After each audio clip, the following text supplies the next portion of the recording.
Welcome to Now's Nonsense.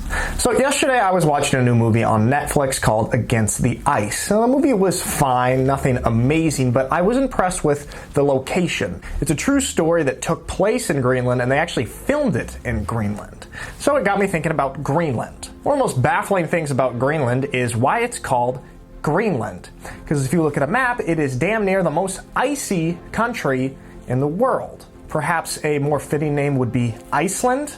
And Iceland, which is pretty green, could maybe be called Greenland. Now, we're not going to get into the story of why Iceland is called Iceland, but today I'm going to explain to you the most credible theory for why Greenland, the iciest country on Earth, is called Greenland. The story goes back to the 900s AD, to a man named Erik Thorvaldsen, more commonly known as Erik the Red, a famous Norse explorer, and father of the perhaps even more famous Leif Erikson. So after a confrontation that went wrong and ended up with people being killed, Erik the Red was sentenced to 3 years of exile by the people of Iceland. During his exile around the year 982, Erik the Red attempted to travel to a little-known island that had been previously attempted to be settled 4 years before. Now, he actually made it to this island. He rounded the southern tip and went up the western coast to a point where he found what looked to be some habitable parts on the coast that seemed to look similar to the conditions of Iceland, where he had just been exiled from.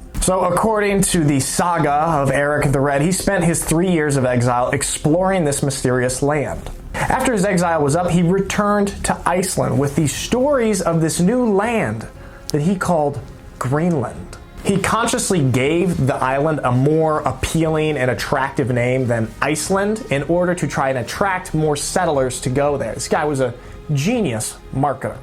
So basically, he lied with the name. There was recently a famine in Iceland, and so many people thought this new place, Greenland, held great opportunity for a better life.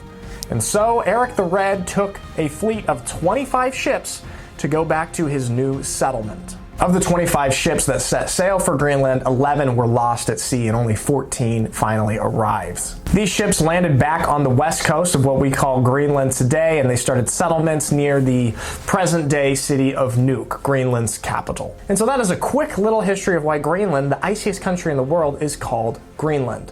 A genius, false advertising, marketing strategy by Erik the Red. Thank you for listening to my nonsense.